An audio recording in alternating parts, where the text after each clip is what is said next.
أهلا وسهلا فيكم بحلقة جديدة من برنامج الحكي بالسياسة. هرج ومرج في قاعة مجلس نواب الأمة في جلسة أقل ما يقال عنها أنها مسرحية هزلية لا تليق بالشعب اللبناني المثقف والطامح لبناء دولة لبنان الحقيقية. إنها جلسة الاستعراضات الكلامية وعرض العضلات والمواقف الشعبية السخيفة التي لا تمت إلى السياسة والتشريع القانوني بصلة، والأنظار اليوم متجهة إلى مصير الموازنة ومصير الوضعين الاقتصادي والمعيشي بعدها. ميدانيا الأوضاع ما زالت متوترة على الجبهة الجنوبية في ظل استمرار المناوشات والقصف المتبادل بين حزب الله والجيش الإسرائيلي. كل هذه المواضيع سنناقشها في حلقة اليوم مع النائب السابق الدكتور رامي فنج. صباح الخير وأهلا وسهلا فيك. صباح الخير أستاذ جيمي، صباح الخير لكل المستمعين والمستمعات بلبنان. على أمل أنه يكون نهار بنتأمل يكون في بريء حياة جديدة إن شاء الله، على أمل. دكتور فنج، بداية رح نعلق يعني على موضوع الموازنة والجلسة يلي حصلت امبارح. يعني بداية تعليقك على الهرج والمرج اللي عم بيصير بمجلس النواب. هل مقبول يعني مجلس نواب يكون في مشرعين، وإذا بدنا نقول يعني أهم طبقة بالبلد تكون موجودة بهذا المجلس تتعاطى بهذه الطريقة اليوم، ولا هناك تغيرات عم بتصير بالمجلس النواب عم بتؤدي إلى أنه البعض يفقد صوابه؟ الموازنة هي من أهم التشريعات اللي بيعملها المجلس النيابي سنويا. من المؤسف امبارح أنه تنحط بهالإطار. أصلا هي بالأساس الموازنة بالإطار تبع الدستوري أو الغير الدستوري. كان الوضع عم يتاخد بمنحى تاني، يعني أخذ تفكير اللبنانيين عن موازنة كارثية عم ينحط فيها البلد، لا تنحط بإطار مهاترات سطحية غير مقبولة لا من الشعب اللبناني ولا من المشرع اللبناني. يعني الديفينيسيون تبعيت دخول المجلس امبارح كان بيدل على وضع كتير مأزوم من السلطة اللي موجودة عما تاخد البلد نحو المجهول بسطحية. ولكن المواطن اللبناني هو بحاجة لخشبة خلاص تقوله انه هالمجموعة اللي موجودة بالحكم ان كانت السلطة التشريعية او التنفيذية هي رح تاخدك لبر امان بوضع واعي وناضج. ولكن اللي شفناه امبارح عم يعطونا صورة انه يلي موجودين بزمام الحكم هلا عم يحطوا الشعب اللبناني بخطر كبير. طيب، في اشكاليتين ان صح التعبير بينطرحوا مع الموازنة. هل الموازنة اليوم بشكلها يلي عملتها في الحكومة افضل من انه نكون بلا موازنة؟ هيدي واحد. اثنين، هل الموازنة تمر بالمجلس النيابي بظل عدم وجود رئيس للجمهورية أم بمرسوم حكومي؟ هدول الإشكاليتين اليوم ولعوا البلد. بداية رأيك، هيدي الموازنة بكل المواصفات والصفات يلي بتلحقها اليوم، برأيك الشعب اللبناني بيتحمل هيك موازنة؟ الاقتصاد اللبناني بيتحمل هيك موازنة؟ الوضع اليوم أصلا تبع القطاع العام يلي عم تنعمل هذه الموازنة لإله. ليش اليوم وين القطاع العام؟ يعني أنا عم كبت كل الشعب اللبناني من ضمنهم العاملين بالقطاع العام كل هالضرائب كرمال ارجع ادفع انا اموال بقلب القطاع العام يلي هو اليوم بجزء كتير كبير منه موجود، وبنعرف الخلل يلي موجود فيه. كتقييمك للموازنة او رفض هذه الموازنة والابقاء على المعادلة اللي كانت ماشية بالسابق الاثني عشرية، اي افضل؟ الوضع لما منقول موازنة كارثية مش هو كلمة بس عابرة. لما منشوف بتفصيلات الموازنة الحالية اللي موجودة هلأ بأغلبية البنود اللي موجودة اللي عم تكبل الشعب اللبناني والصناعة اللبنانية الوطنية وكتير من القوانين اللي هي من مواضيع نهاية الخدمة أو التعويضات اللي موجودة، فعلا هي عم تحمل كاهل المواطن عبء هائل جدا. ولكن ما فيها أي خطة مستقبلية إنقاذية، ولكن هي عم تمرق هالمرحلة اللي موجودة. الشيء اللي نحن محطوطين فيه قدام حائط مسدود، إنه معنا لل 31 الشهر إما تقر إما بنرجع للقاعدة الاثنى عشرية. إذا رجعنا للقاعدة الاثنى عشرية اللي هي 860 ما بعرف قديش، رح تضل الدولة عم تنكسر، رح تنكسر فورا، لأنه هيدي ما رح تكفي مصاريفها أبدا، تنكسر لأنه ونيد الدولة بالنسبة للمواطن. وبالمقابل اللي عم يحطوها هلا بالموازنة الجديدة كمان رح يكسر الشعب، رح يكسر الشعب يعني نحن أمام معادلة، إما كسر الدولة اللبنانية إما كسر الشعب. تماما. مشان هيك هلا هالشيء اللي عم يطلع بالظاهر يلي بده ينسي المواطن انه هالشيء عم ينعمل غير قانوني من الناحية المالية اذا بصح التعبير، ولكن نحن كمان قدام خيارات لما بيجوا بيطرحوا انه هالموازنة قابلة للتعديل، بس قطعوا لنا اياها هلا وبعدين نحن بنعدل. طب ليه ما عدلتوها قبل؟ عدم التعديل لانه الرؤية السياسية الموجودة هلا فعلا وصلت للمسار الأخير من الفشل الكبير، وهيدا اللي بدلنا على الظاهر العنيف من ردود الفعل، لأنه عارفين أنه رح يمرقوها هلا الحبر على ورق، ولكن بعد الأزمة المتفجرة رح تكون كوارثية بلبنان. يعني خليني كمل بس بنفس الفكرة نرجع ننتقل لتداعيات هذه الموازنة. اليوم بين مجلس النيابة وبمرسوم شفنا الكتل المعترضة أو يلي ملتزمة بالدستور والمعارضة أنه كان عندها تحفظ على أي تشريع بظل غياب رئيس للجمهورية. انقسمت بين كتل رح تشارك نسبة للخطورة والتداعيات اللي عم تحملها هذه الموازنة ومناقشتها وإقرارها بالمجلس النيابي بخفف وطأتها على الشعب اللبناني، وبين نفسهم المعارضين، بين ناس نزلت تناقش يلي هن التغييريين من دون موضوع إقرار الموازنة. يعني أنا اليوم كمواطن شو بقدم لي شو بأخر لي هذا الخيار؟ بس إذا فيك تشرح لي اليوم مفترض يعني تمرق بمرسوم أهين؟ هي المفروض يقبلوا نواب التغييريين تمرق بكل السلبيات اللي فيها بمشروع بمرسوم بالمجلس؟ ما المفروض تقطع بمرسوم الموازنة، يعني هيدي من الناحية القانونية وتعتبر هرطقة قانونية بالعرف الحقوقي.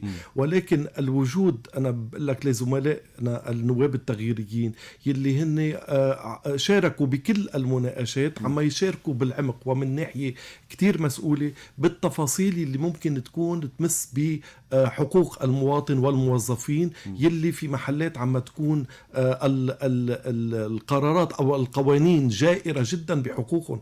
يعني ما بيتخيل العقل قديش بده يتحمل المواطن من ضرائب عم تفرض لحتى لي تتاخد لصندوق الدولة لحتى لي تعومها. وهون إذا بدي انتقل أنا من السياسة من المال إلى السياسة، هون في تعويم للسلطة، يعني عم مص دمه للمواطن كرمال حافظ لها المنظومة. وهون يلي بقول لك ايه الخروقات القانونية من ناحية الموازنة، إن كانت بالمضمون إن كانت بالشكل، عم تكون غير صحيحة، وهون يلي بشكل كتير خطر على الوضع المالي بلبنان. يعني نحن في حال رحنا مثلا بأسعار لتوحيد لنفترض الدولار حاليا على السعر الموحد، في كتير مصارف بدها تروح للانهيار، وهون مين بيقدر يحمل تداعياتها؟ هل السياسة هل هي فقط المصارف ولا البلد كله؟ البلد كله بيروح، البلد كله. هل هي السياسة المالية وضمن الموازنة عم تاخد باعتبارات هالشيء؟ أنا بأكد لك أنه لا، لأنه في ضبابية بكتير معايير وقوانين موجودة بالموازنة منها مستعدة لهالوضعية. طيب. طالما حضرتك شايف أكيد وزملائك التغييريين يعني شايفين الأهمية أو الدور يلي ممكن تأثر في وتداعي أيضا كمان الموازنة عليه، يعني شو في خطة لمواجهة هذه الموازنة بداية اليوم بالمجلس النيابي؟ في شيء رح ينعمل لمواجهتها؟ هي واحد رح يطالبوا بإعادة مناقشة مواد تانية في حال أقرت، وبدي أسألك كمان إذا بتعتبر رح تقر اليوم ولا كمان رح تطير، شو رح يعملوا على الأرض؟ يعني هذه الموازنة اليوم بتمس الشعب اللبناني برمته، ليش اليوم ما بيتعاطى؟ ليش ما بينحكم على الشعب اللبناني وبينشرح له شو تداعيات هذه الموازنة، ويتحمل الشعب كمان مسؤوليته، ينزل على الأرض، يواجه المجلس النواب، يواجه الحكومة؟ شو خططكم للمرحلة المقبلة؟ الخطط هي أول شيء دائما نحن عم ننحط قدام بالمجلس النوابي، بالمجلس النوابي عم ننحط دائما قدام مهل زمنية عم تكون كتير ضيقة لحتى اللي يتاخد فيها أي إجراءات. نعم. الشيء اللي محضر وكل ملف بملفه بالقوانين اللي عليها إشكالية ضمن الموازنة الحالية بدها تنطرح لاحقا، وهيدا دائما نحن اللي بدل مؤجل، والمؤجل دائما بفوتنا إسن بمأزق إسن أكبر. فالنواب التغييريين اللي موجودين زملائنا، وأنا أنتمي إلى تكتل تحالف التغيير اللي هن مع زملائنا مارك ضو وضاح الصادق وميشيل الدويهي يلي عم يشتغلوا بعمق يعني التشريع داخل المجلس، ولو نحن منا مع تشريع الضرورة يلي هو عم يحطنا بإشكالية قانونية ودستورية أمام أنه أو الأولوية هي انتخاب رئيس للجمهورية، ولكن عم يشتغلوا بكل عمق. وأنا هون بحب يعني ضوي على هالنقطة، أنه العمل يلي عم يقوم فيه النواب التغييريين عم يكون عمل كتير مهني، وفعلا عم يكون إيجابي بالنسبة لمصالح المواطن اللبناني، لأنه نحن كنا الحركة المطلبية ب17 تشرين هي بالدرجة الأولى لتغيير الوضع المجحف بحق اللبنانيين المالي والاقتصادي والسياسي والأمني. بما بعد إقرار الموازنة هناك من خطة، من في شيء متفقين على شيء لكيفية مواجهة الإشحاف يلي بده يلحق اللبنانيين، ولا بعد ما وصلنا لهالمرحلة؟ هلا يعني المعطيات الموجودة المجموعة من النواب التغييريين ما رح يصوتوا، والمستقلين أعني فيهم المعارضة ما رح يصوتوا لهالموازنة، ولكن رح تقطع ما بعدها. بده يصير في عنا خلاص يعني نستسلم ترقيع للأسف لهالتعبير. بده يصير في ترقيع بكل ناخد المواضيع قطعة بالقطعة، بس لحتى يكون يمكن لا يكون في عنا مرحلة أنا بتصور عما يكون في ضحك على الشعب اللبناني والمواطن والموظف بأرقام وهمية ما رح تقدر تستمر الدولة إنها تقدر تقوم بواجباتها وبالتزاماتها رغم كل الآراء. طيب بس اليوم عملية طعن مثلا بالموازنة بتعلي مفاعيل هذه الموازنة وبيكون مرقت. عم تبحثوا هيك نقاط إنه يعني تروحوا فيها تقدر كمان تعطل هيك موازنة، ولا اليوم اليوم شو الأولوية بالنسبة لكم؟ خلينا نحكي بالأولويات. معتبرين إنه الدولة في حال كملت بالقاعدة الاثني عشرية ستنهار، صحيح؟ وبين الموازنة اليوم شو بتفضلوا؟ يمشي البلد بالموازنة ولا نبقى على القاعدة الاثني عشرية ويؤدي ذلك إلى انهيار الدولة بدل من أنه ينهار الشعب؟ هو للأسف الدولة هي بحاجة لإعادة بناء من الأساس. يعني ضمنيا أنتم موافقين على الموازنة، ولكن نحن في عنا هم المواطن اللبناني والمتقاعد اللبناني والعسكري اللبناني والجندي اللبناني. هدول نحن بحاجة لحتى يمكن بالوقت المأزوم وقت الانهيار الكبير انه على القليل نحافظ على الحد الأدنى من الحياة للمواطن اللبناني. مشان هيك إذا قطعت الموازنة ولو من الناحية التقنية والقانونية والتشريعية هي في عليها كتير شوائب، ولكن هي بتدل أقل خطورة من أن نرجع للإثنى عشرية ولحتى يكون نرجع لموازنة 2022. فبين بين بين بين شرين من نلاقي الشر اللي هو أقل منه ولو عارفينه أنه هو كارثي. طيب رح ننتقل إلى تجربة التغيير بلبنان، يعني من بعد حوالي سنة ونص بعتقد على الانتخابات النيابية الأخيرة وفوز، كنا بتكتل واحد صرنا بتكتلين اليوم إلى تكتلات عديدة. شو يعني اليوم إذا بدك قيم لي تجربة التغييرين، هناك عدة تساؤلات بظل يلي عم يمرق في البلد يلي بحاجة إلى صوت عالي، إلى موقف موحد، إلى وضوح، إلى شو صار بالتغييرين 13؟ ليش وصلنا اليوم لعدة تكتلات وما بلشنا من الأول هيك؟ هو بالحقيقة كان إذا فينا نقول مش تكتل كان مسجل في المجلس النيابي صحيح. ك 13 كان في التقاء للمجموعة من النواب يلي هن سميوا بالتغييريين. نعم. ولو أنا هالتعبير ما كتير بحبه لأنه فينا نحطها بإطار مختلف تماما، ولكن ما كان في نفس القدرة على أخذ القرارات السيادية الكبرى من المجموعة المسمات بالتغييريين لل 13. مشان هيك الوضع كان مع مرور الوقت أفرز التكتل الحالي اللي تسجل بالمجلس النيابي من نواب يمكن بياخدوا القرارات مع بعضهم السيادية تختلف عن الأمور التشريعية للحياة اليومية للمواطن. وصار في التكتل اللي هو سمي بتحالف التغيير من النواب الثلاثة زملائنا مارك ضو ووضاح الصادق وميشيل دويهي، يلي بتصور الرؤية والأداء السياسي يختلف عن مجموعة التغييريين. شو اللي بيختلف؟ يلي بيختلف هو الأداء السياسي بالتعاطي مع المعارضة. المعارضة اللبنانية هيدا هون نقطة الإشكالية. نعم، هيدي النقطة المهمة كمان والأساسية، ويلي في بعض الجهات الأخصام بالسياسة بتهفوها أو بيسقفوها، ولكن تجمع المعارضة اللبنانية بكل مكوناتها هي اللي وصلت لمعادلة إنه نحن موجودين هلأ. الكباش السياسي هو ما بين السياسة بالعمق والاستقواء إن كان بالسلاح أو بأي ضغوطات موجودة بقلب السلطة. هون نحن عم نروح بقدرة ديمقراطية سياسية بحتة لا عنفية، عم نروح للغة سياسية جديدة، وهي ما أنتجته آخر انتخابات رئاسية لما صار في عنا التوازن 59 ل 51. هيدي كانت رسالة سياسية واضحة.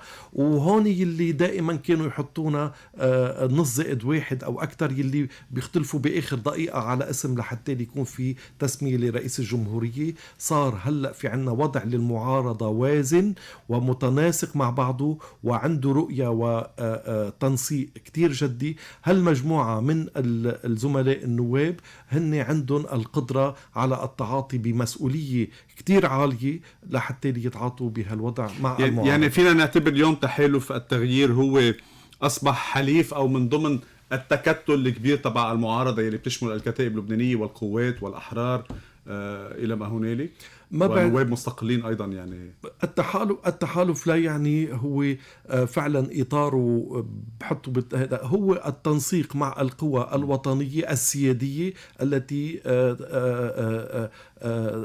تجمعها النقاط الأساسية يلي نحن فيها تكون استعادة الدولة، على عكس الآخرين يلي بعضهم بحالة تقوقع ومعتبرين أنه أي تنسيق مع بقية القوى هو إضعاف لحالتهم. بهمني يسمع الشعب اللبناني وهيدول النواب أيضا قديش أهمية التنسيق والتشابك بالمجلس النوابي لتمرير هيدي المرحلة. يعني بهمني كمان من خلال تجربتكم وحضرتك بتحالف التغيير أيضا، يعني توصلوا هذه الرسالة إلى النواب الآخرين والشعب اللبناني إن كان مؤيد لهم أو مؤيد لكم، قديش الحاجة والحالة ملحة ليكون في تعاضد بالبلد لمواجهة مشروع كتير كبير.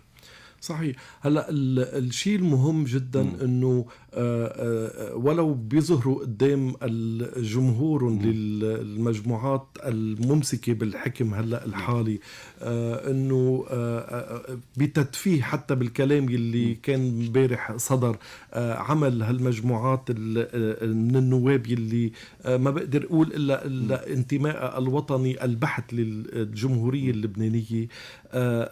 هالوضع هيدا هن عارفين انه تغير، والتلاقي على مستوى القرار السياسي الداخلي اللبناني هو ممكن ان يحصل نهار يلي بدنا نقدر نحن نعرف انه بنتعاطى كلياتنا سواسية تحت الدستور والقانون والمحاسبة. هيدا بعد اسن الطرف الاخر ما تقبلوا. الطرف الاخر يلي بقدر نحدد يمكن 30 سنة او اكتر ماسكين زمام الامور خارج اطار كل القوانين. نحن نعمل بإطار اللا دولة. وهيدا اللي ماشيين فيه، إن كان بالموازنة إن كان بالتعاطي بانتخابات الرئاسية. ولا نرجع لنقطة حديد امبارح، كان من المضحك وفعلا الشعب اللبناني وغير الشعب اللبناني وكل مين امبارح عم يسمع من الناس اللي هن ماسكين زمام التعطيل في الجمهورية اللبنانية لعدم انتخاب رئيس جمهورية، هن اللي عم يقولوا انه الاطراف الاخرى اللي هي معطلة. ولكن ما بقى فينا نضل نتكاذب على الشعب اللبناني. كفى استخفاف بعقول المواطن اللبناني اللي خسر كل شيء. الشاب والشابة اللبنانية اللي عندهم كفاءات أخذوا طريق الرحيل، باقي الكبار بالسن من اللبنانيين، ولكن نحن ضمن فراغ كبير يتحملون مسؤوليته التاريخية بهدم الوطن اللبناني بالتهجير الممنهج، يلي ما ممكن أي مسؤول ينتمي إلى الجمهورية اللبنانية وإلى الهوية اللبنانية دل يتصرف بهالطريقة. طيب بدي أشوف مدى أنا عدكم بهذا التوجه يلي أخذتوه حلفائكم صح التعبير الكتائب تحديدا. يعني كان ضيفي الأسبوع الماضي الوزير السابق ألان حكيم بيقول أنه بظل يعني تدمير الدولة بهالطريقة تعلق القوانين ويعلق الدستور وبيصبح كل شيء مباح. أنتم مع مواجهة حزب الله بالدولة اللبنانية على أساس اللي عم بيحكي فيه الكتائب انه اليوم راح نسقط الدستور ونسقط القوانين وكل شيء بدهم ياخدوه بالقوة نحن حنواجهه بالقوة او راح نكون متصديين له بغض النظر عن موضوع الدستور والقوانين؟ راح توصلوا معهم لهالمرحلة؟ أول شيء من المنطلق نحن المواجهة بالنسبة لنا بالطريقة الحضارية السياسية طبعا حضارية نحن عم نقول مواجهتنا، ولكن عم نحكي بالسقوف. نعم بتعلية السقف، لأنه نحن ما عندنا مساومة. يعني كل لغة التخوين وكل لغة الاغتيالات هي مرفوضة ولا تخيفنا. واليوم نحن بذكرى استشهاد وسام عيد يلي هو استشهد ولابس البدلة للمؤسسة العسكرية اللبنانية واللي عم يقوم بكل واجبه.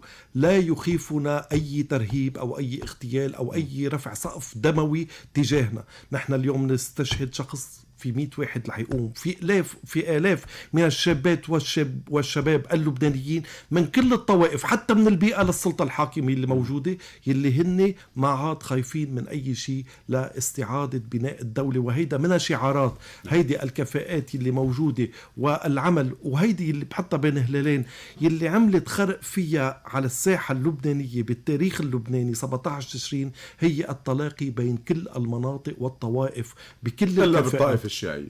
لا حتى بالطائفة الشيعية، حتى في عنا من أخوتنا بالمواطنة اللبنانية الشيعية. عم بحكي على التمثيل الرسمي، حتى بالتمثيل الرسمي، ولكن عم أعمل أحكي باستعادة بناء الدولة، وهيدا لمصلحتهم كما لمصلحة كل مواطن لبناني. طيب بالمرحلة المقبلة راح تناقشوا يعني هلا اليوم يعني عم برجع للكتائب انه هن اكثر شيء راس حربة بما يطرح اليوم، وخاصة بوجه حزب الله. راح تناقشوا كل الامور مع الكتائب حتى لا يعني حل الدولتين، اي شكل جديد للبلد، راح تكونوا من ضمن هيدا التفكير الواسع صرتوا؟ يعني حاليا نحن بالأساس المرحلة اللي هلأ موجودين فيها في عنا نقطتين أساسية. أول شيء عدم إقحام لبنان بحرب هو فوق طاقته ويمكن تاخدنا لكوارث على كل المستويات. النقطة الثانية هي التنسيق بإعادة انتخاب رئاسة الجمهورية، رئيس للجمهورية، رئيس للبلد كلياته، وبعدين التفصيلات التشريعية اللي موجودة. هذا التعاطي مع إذا فينا نحطه تحت إطار الشركاء بالمعارضة. طيب طالما حكيت لي عن موضوع الحرب بلبنان ورافضين هذه الحرب، اليوم كقوى معارضة تكتفوا باللي عم بيصير اليوم بمناشدة حزب الله بعدم إدخال لبنان بحرب، ولا مفترض يكون في أمور أخرى يمكن أكثر وأبعد من ذلك؟ نعم، يعني المعارضة والزملاء التغييريين أحد النقاط الأساسية اللي كانوا فيها قاموا فيها بالتجديد لقائد الجيش كمؤسسة عسكرية رسمية نتمسك بها، وهي اللي بتمثل عماد الدولة اللبنانية الشرعية. هيدا أحد الخطوات اللي قاموا فيها لحتى ندل ضمن العمل المؤسساتي. وهون اللي نحن انطلاقا من هالشي عمل المؤسسات والشرعية اللبنانية العسكرية هي اللي بنقدر فيها نواجه أي تعديات على الأرض اللبنانية. وأنا بشوف من واجب كل مواطن لبناني من أي طائفة انتمى لها أنه يدافع عن حبة تراب تؤخذ بالعنوة عن الأرض اللبنانية. يعني أنت مع ما يقوم به حزب الله، ولكن بالحدود المقتصرة على الواقع الحالي اليوم. أنا مع الدفاع عن أرض لبنان بالقوى الشرعية الرسمية اللبنانية المتشارك فيها الطوائف مجتمعة. حزب الله شو بتعتبره؟ حزب الله هو حزب لبناني عنده سلاح عم يستعمله خارج إطار الدولة. المفروض أي دفاع بده يصير عن الأرض اللبنانية يتم عن طريق القوى الشرعية. يعني ميليشيا؟ طبعا هن ميليشيا لأنه ما عندهم أي صفة، حتى هن كحزب منه مسجل كحزب. طيب رح ارجع شوي للمشاريع المستقبلية اللي عم تنطرح اليوم. البلد مقسوم بين مين بده يعيش بظل الدولة ما قبل إذا بدك الفترة 3-4 سنين الماضية ما قبل الانهيار، وبين مين إنه خلص هيدا الوضع اللي عايشين فيه، إن كان الاقتصادي وشكل الدولة والهيمنة والسلاح والبلطش اللي عم بتصير. شفنا آخرها امبارح بالمجلس النيابي، ما بقى قادرين نعيش فيه. اليوم انتم كتكتوا لوين؟ بدكم تحافظوا وترمموا الدولة السابقة ولا مستعدين انه تنتقلوا الى شكل دولة جديد؟ في استحالة بالوضع الحالي اللي وصل له لبنان بالانهيار الكامل لكل مؤسساته انه نرجع نعمل اعادة تأهيل للدولة. المفروض اعادة البناء من الاساس بكل القطاعات الأمنية، الصحية، السياسية، بكل فروع الدولة، لأنها دولة منهارة مبنية سنوات خارج إطار القانون على محاصصة طائفية ومناطقية لسلطة، وعرفت أنه وصلت لآخر الطريق. ولكن الوضع اللي هو بدنا نكون موجودين في إعادة البناء لسبب كتير مهم، أنه جميع المستثمرين أو فيني أقول الدول الداعمة يلي بدها تجي ما بعد انتخاب رئيس الجمهورية ووضع إطار جديد للدولة اللبنانية بكل مؤسساتها، بدهم يجوا يكون في عندهم إطار دولي. يعني أنا ما عندي قطاع مصرفي، مصرف لبنان، ما عندي قطاع السياسي كلياته منهار، ما في ولا قطاع واقف، ولا قطاع واقف. هالدول اللي بدها تجي تستثمر بلبنان أول شيء بده يكون في عندها إطار دولي جديد وهيكلية جديدة 100%. مشان هيك نحن الثوابت الأساسية اللي موجودة عندنا بدنا نشتغل عليها هي بالدرجة الأولى القضاء، القوى الأمنية، وإعادة ترشيد الإدارة والمؤسسات اللبنانية بكل مكونات. حتى لو بده يكون هيدا الشعار تحت دولتين منفصلتين، ما في دولتين، في دولة واحدة لبنانية شئنا أم أبينا. حتى لو إذا حزب الله بيضل مكمل بنفس الطريقة، بنفس العنجهية، بنفس الفوقية، بنفس التعاطي، بنفس ما بده يرد على حدا، مستعدين تبقوا مكملين معه بنفس الدولة؟ حزب الله هو مكون من المجتمع اللبناني، بأي أزمة عما يكون في عمل عسكري عما يقوم فيه، يرجع دائما تحت قبة الدولة اللبنانية. ما بده، واضح ما بده الزلمه. ليش اصلا مش قاري لبنان، يعني ما في بحساباته الا انه لبنان هي قاعده منصات وقاعده صواريخ وقاعده كذا. طيب اذا هالكلام صحيح، ليش هن بيشاركوا بالمجلس النيابي وبالحكومات وبيشاركوا بالحياه السياسيه بعمق وممسكين فيها بكل قوه وهن شركاء فيها؟ يعني هيدا كلام موجه لحلفائكم بالدرجه الاولى. نعم. يعني هيدا اللي موجود، اما نحن بشراكه كبرى على مستوى الوطن، اما نحن منا بشراكه فعليا. نحن بشراكه بركي هاي اخر خرطوشه. ما حدا بيقدر يعيش خارج اطار الدوله اللبنانيه، باطار دوله تانية، باطار تنظيم تاني، باطار شكل للدوله تاني. يمكن للاسف يعني انا بس سؤال كتير هين، مستعد تكمل بنفس الطريقه يلي ماشي يعني اليوم رهانكم على انه حزب الله يغير، في حال ما غير حزب الله بده يغير، لأنه ما بيقدر يعيش إلا ضمن إطار دولة قانونية. عاش 30 سنة سعادتك، خلص الفترة اللي كانت هي نحن موجودين بحرب أهلية خارج إطار تنحسب ما صار هذا الشيء، مع أنه رح نحكي بالمعطيات وبنظرتك للمرحلة المستقبلية. في حال ما صار هذا الشيء، يوم في حرب دايرة بالشرق الأوسط، في موازين قوى عم تتصارع بالمنطقة وأساسهم إيران وأمريكا. بكرة في بده يصير في توزيع لقالب الجاتو اللي عم بتخانقوا عليه. شو اللي بيمنع انه بداية اكيد في ثمن بده يقبضوا اثنين، يعني ان كان الامريكي بده يكون في ثمن بده يقبضوا والايراني في ثمن بده يقبضوا.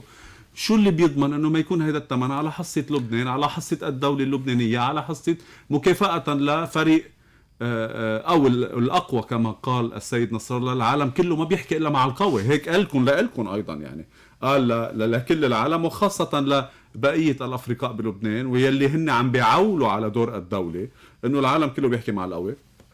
ويجي الامريكي والايراني بيتفقوا انه خيي انت مقابل حرس حدود لاسرائيل خذ الداخل اللبناني. شو اللي بيمنع؟ السيناريو الأسوأ لما بدنا نروح له ساعتها ما عاد في شيء إطار لبنان. إطار لبنان اللي هو بكل مكوناته وبكل طوائفه وبكل مناطقه وبإطار 10,452 بحافظ عليه حزب الله كما هو، ولكن بقوي سطوته عليه.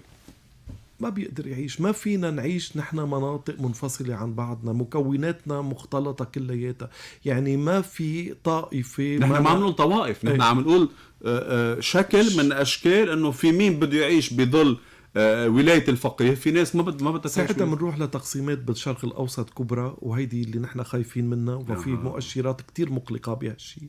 لحتى نروح لدول جديدة كلها بتقسيمات تمتد إلى سوريا والعراق وفلسطين والأراضي المحتلة.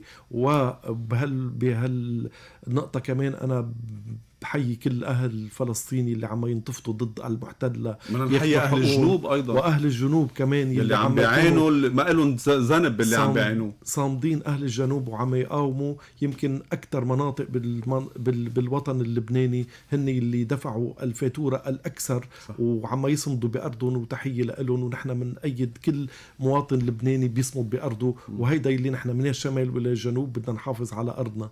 والخوف الكبير ساعتها من تقسيمات كبرى بالمنطقة على أساس جيو ايكونوميك، جيو اقتصادي. نروح ساعتها ل يمكن سايكس بيكو جديد، تقسيمات جديدة على المصالح للدول الكبرى يلي هلأ حطها كل وزنها بالشرق الأوسط. شو اللي بحدد هيدا المرحلة؟ يعني يوم إطالة الحرب ممكن تكون عم بتغذي هيدا المشروع أكتر، ولا في شيء آخر ممكن؟ شو اللي ممكن يودينا إلى سايكس بيكو جديد؟ ما حدا بيقدر يعرف نهاية الحرب إلا ما تنتهي الحرب للأسف، وفاتورة الحرب هي كبيرة وما يدور بالمفاوضات أيضا. وما يدور بالمفاوضات. ولكن لحديت هلأ نحن اللي عم نشوفه للأسف بالمفاوضات اللي عم تصير بالمنطقة، المساعي الدبلوماسية ما عم تترجم على الأرض بالحلول العسكرية كما يجب. يعني أنا للأسف بشوف في بعض المناحي بفشل تعاطي الدبلوماسية على التأثيرات على الأرض العسكرية يلي عم يدفع منا الإنسان والمواطن العربي اللبناني السوري العراقي الفلسطيني واللبناني بالدرجة الأولى. بالنسبة لنا دائما باهظ جدا. أنت أقرب إلى أي حل ممكن يكون بمنطقة الشرق الأوسط؟ هل رح نكتفي بحل الدولتين وترجع الأمور إلى ما كانت عليه بالدول الأخرى؟ هل ما في بقى حل الدولتين؟ في كتير اليوم منظرين عم بيحكوا أنه لا إمكانية لتطبيق حل الدولتين بظل الاستيطان والتمدد الإسرائيلي اللي حصل بفلسطين أيضا. رح نشهد تقسيمات سايكس بيكو جديد. إلى أي اتجاه حضرتك أقرب؟ دائما لما بدنا ننطلق لمرحلة جديدة من الحل بدنا ننطلق من معطيات ثوابت قانونية موجودة عندنا، إن كانت من الأمم المتحدة أو الجامعة العربية أو المقررات اللي اخذتها الأمم المتحدة وتطبيق القرارات الدولية. وهون نحن بالنسبة لنا ننطلق من القرارات اللي أخذتها جامعة الدول العربية من بيروت، كانت هي الحل لإقامة الحل الدولتين. ومن هون بنكمل ومقررات الأمم المتحدة يلي هي بتثبت الحقوق يلي وصلنا لها. من بعدها بالسياسة وبالقوانين الدولية ننطلق يمكن للتفاوض للحل السلمي يلي هو أنا بعتقد الحل الوحيد. الحل العسكري المدمر هو مدمر للجميع، ولكن نحن انطلاقا من هذا نعم بالوضع الحالي نحن مع حل الدولتين يلي كانت حتى حركة حماس هي من المطالب يلي كانت عم توافق عليها ضمن الشرعية للدولة الفلسطينية. في نظرية لحضرتك أنه المنطقة قادمة على رواء إذا بدك واستثمارات جديدة، وقديش الخطين إن كان الهندي الأوروبي ولا طريق الحرير الصيني وإيران أثروا على ما يحصل اليوم في منطقة الشرق الأوسط، وقديش اليوم برأيك المستقبل واضح؟ يعني رح يرجعوا يمرقوا هول الخطين ولا أزيلوا هول الخطين؟ المنطقة التجارية أزيلت، في تغيرات رح تكون جذرية، ولا نحن اليوم بترتيب لا يمشوا هوا الخطين بالتوازي مع بعض ورح نشهد منطقة اقتصادية بالشرق الأوسط يمكن مثل ما قال MBS محمد بن سلمان شبيهة بأوروبا وهيك؟ كيف بتلاقي المشهد بالمدى القريب؟ هي فعلا هو تنافس، مشان هيك نحن الإطار اللي عم نشوفه هو إطار جيو إيكونوميك. فالخط الهندي والخط الطريق الحرير اللي موجودة، اللي الطرف الصيني عم يشتغل فيها بشكل كتير جدي، ويمكن أكثر المرافق اللي موجودة عندنا بالشرق الأوسط حتى لأوروبا هن اخدين إدارتها وعم يشتغلوا بكتير جدية، وحتى بكل الجسور والخط التواصل اللي موجود فيها الصيني حاطط كل ضغطه.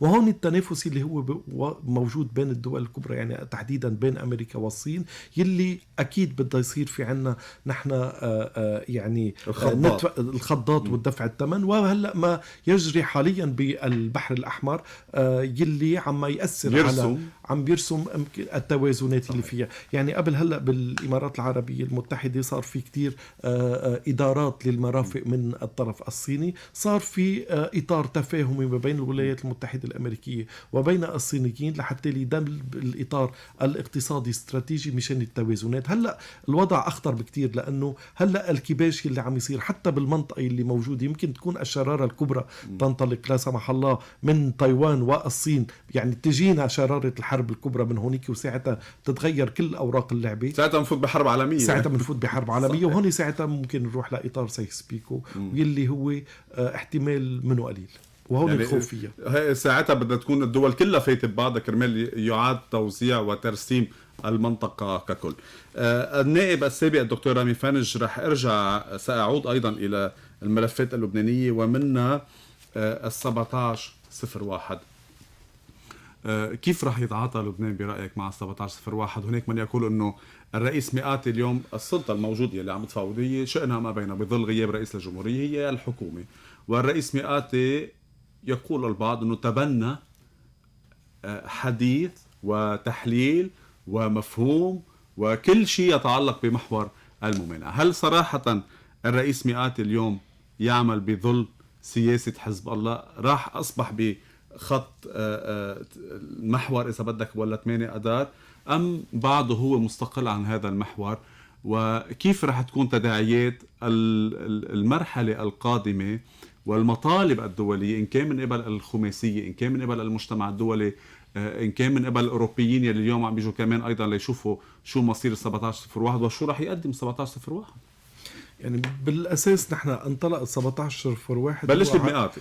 ايه رح بلش من رئاسة الوزراء متشابكين مع بعض، لأنه بإطار 1701 لما أنجز كان من إطار الحكومة. صحيح. مع دولة رئيس فؤاد السنيورة يلي أنجزوا، وكان حزب الله له الدور الإشراف والموافقة على هالبنود يلي كانوا متوافقين عليه، يمكن على مضض في بعض الأمور، ولكن أنجز من إطار الحكومة اللبنانية واللي أبرم بالأمم المتحدة. من هالمنطلق هيدا هلأ بنفس الوقت نحن هالشيء اللي نحن وافقنا عليه لحتى يتساوى قد صار له هلا من 2006 لحديت هلا مرقت سنوات نحن حاطينه اون هولد وتتراكم بالنسبه لنا الامور. مين اللي حاطه اون هولد؟ خلينا نوضح. داخليا وخارجيا، يعني من الجانب اللبناني والجانب الإسرائيلي كان عم يخرقوا على عدد الساعات والتكات، يعني مش مختلفين. نعم. أيضا الجانب اللبناني شارك بوضع القرار 1701 طبعا خارج التنفيذ. كل الأطراف بالدرجة الأولى الكيان الإسرائيلي هو مسؤول عن الوضع اللي موجود فيه نحن المأزوم. ودائما أي حدا بيقدر يعرف أنه نحن منا بحاجة لترسيم للحدود. الحدود اللبنانية هي مرسمة من سنة 1923. بدنا نستعيد حقوقنا. فهون حتى بموضوع مزارع شبعة الوضع بالنسبة لنا قادرين لما ما بدنا ناخده بالسياسة وبالمصالح والمكتسبات اللي فيها، قادرين بالقانون نحلها بزمن قصير جدا ونحط النزاعات العسكرية. مشان هيك نحن هون يعني نحن مش بحاجة لمقاومة مسلحة. نحن منا بحاجة لمقاومة مسلحة. أنا بقول نحن بحاجة لمقاومة مسلحة شرعية لبنانية. يعني الجيش ما في دولة بالعالم بتحافظ صحيح. على حقوقها إلا ضمن إطار الشرعي العسكري. ما في. طيب تنرجع ل 1701 هو حتمية لحتى ننتقل للمرحلة يلي هي إن كان بالجنوب إن كان وهن بال 1701 هو كانت إطار منه لوقف إطلاق نار، هو لوضع حد للعمليات العسكرية اللي موجودة بالجنوب. وبنفس الوقت نحن في بند مهم جدا. يعني دائما لما بتتاخد القوانين الدولية من 1701 أو غيرها هي بتكون مبنية على القرارات الأمم المتحدة السابقة. يعني 1701 كله بيكمل بعض، منطلق من 425 مارق بالله وبال 1559 هيدي في شيء ذكر 4 مرات بال 1701. 4 مرات مذكور ال 1559 نهار اللي حزب الله وكل القوى الرسمية اللبنانية والخارجية بدها تكون عم تنفذ هالقانون اللي هي وافقت عليه، بدها تطبق كل بنوده. يعني من ضمن ال 15 مكتوبة هن وافقوا عليها. طيب مين اللي علق تنفيذ 1701 صح التعبير خلال الفترة السابقة؟ عودة حزب الله ونشاطه العسكري بظل غياب السياسي والحكومي، يعني هو اللي علقه؟ هو للأسف نحن لما رحنا بحروب خارج الإطار الدولي اللبنانية ورحنا للمنطقة كلياتها ضيعنا 10 سنين أو 12 سنة بدل ما ننكب نحن داخل الوطن اللبناني لحماية أرضنا ومؤسساتنا وإعادة بنائنا. رحنا نحن لحروب من حروبنا. نحن في محلات حطينا حالنا بأزمة وحطينا أزمة في عنا تقريبا 1.5 مليون من النازح السوري الموجود على الأراضي اللبنانية، ودخلنا بنزاعات حربية عسكرية خارج إطار القرار الرسمي اللبناني. وهون حطينا حالنا نحن بكتير مشاكل ما عدنا نقدر نحل. يعني مش عم تحكي بس عن موضوع غزة والحرب الأخيرة، عم تحكي من بداية من الحرب السورية يلي أقحم حاله حزب الله فيها 100%. ونحن لما منكون متماسكين بالداخل كدولة لبنانية، أي أزمة عسكرية أو سياسية خارجية أو اقتصادية لما منكون نحن محصنين مع بعضنا قادرين نواجه. بتقدر يعني بتقارن بين وقت حزب الله بيحكي عن حقوق الفلسطينيين وهو بتحط بالمشهد الثاني شو عامل بالشعب السوري؟ طبعا بيقدر شخص ارتكب ما ارتكبه بسوريا يحكي عن حقوق شعب آخر؟ يلي ارتكب بحق الشعب السوري غير مقبول على أي مستوى، لا سياسي ولا إنساني ولا شيء. يعني بس بتصدقوا اليوم بدفاعوا عن الشعب الفلسطيني؟ أنا بترك لهم الجواب لهم والتاريخ سوف ينصفهم. بس كمان اليوم بسياستك هيدا سؤال أساسي. يعني هل اليوم تعتقد أنه بتعتبر حزب الله صادق بيلي عم يطرحه لأنه بيختلف كتير أو بتعتبره براغماتي وكما يتهموا الآخرين يعني أنه عم بينفذ أجندة خارجية؟ إذا كان صحيح اللي قاموا فيهن بسوريا صحيح ما كنا وصلنا للأزمات الأمنية والاقتصادية وبالدرجة الأولى الإنسانية بالداخل اللبناني. لو كان كلام اللي كانوا عم يقولوا إنه مزبوط نحن بدنا نحمي المقدسات والمقامات اللي بدهم وهن دارسينا بشكل مزبوط وبكل مرحلة ما هجروا ما تماما كنا ما وصلنا لهالمأزق. وهلأ نحن مع حزب الله عم نعاني من هالقصة وهن برأس الحلبة مع المشكلة اللي موجود فيها النازح السوري اللي هي مشكلة هائلة جدا بالنسبة لنا بالوطن اللبناني. وممكن هيدي يعني بتعيد المشكلة بالوجود السوري بلبنان إلى حزب الله هو طبعا السبب. طبعا لو ما دخلنا نحن وحمينا حدودنا وحمينا هالفترة وكنا ضمن إطار لما صار النزوح كان في دولة متماسكة أمنية وسياسية، كنا على القليلة نحن حدينا من العدد الكبير وعملناه ضمن إطار رسمي عليه كنترول وعليه رقابة. نحن لحديت هلأ نتنازع ما بين الأمن العام شو عنده أرقام والأمم المتحدة شو عندها أرقام، هول اللي موجودين فايتين خلصة ولا هول منهم فايتين خلصة، هول اللي موجودين بإطار الNGOs اللي قاعدين عم ياخدوا الداتا من عنا. هيدا نحن عايشين بفوضى كوارثية، يمكن هيدي أسن أكتر بكتير من الوضع الاقتصادي والأمني. اليوم رامي فنج ابن طرابلس والشمال، قضيتك لبنانية فقط ولا قضيتك لبنانية فلسطينية؟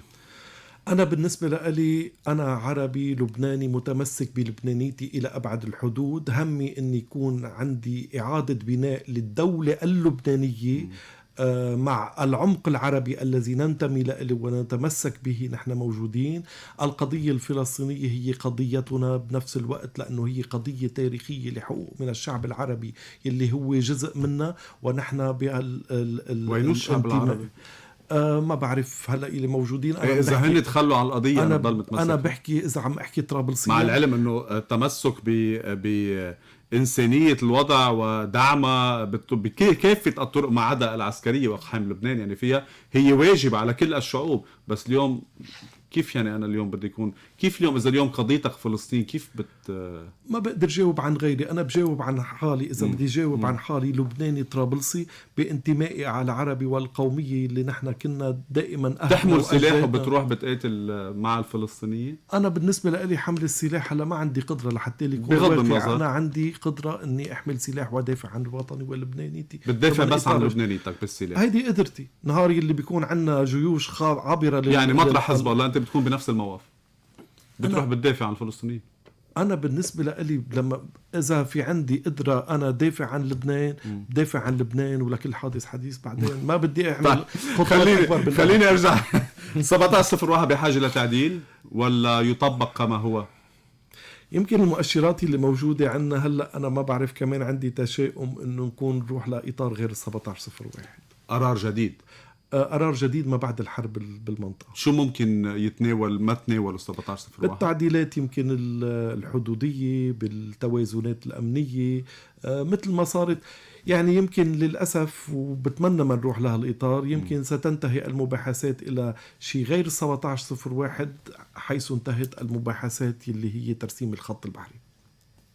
إلى ترسيم الخط ترسيم البحري جديد.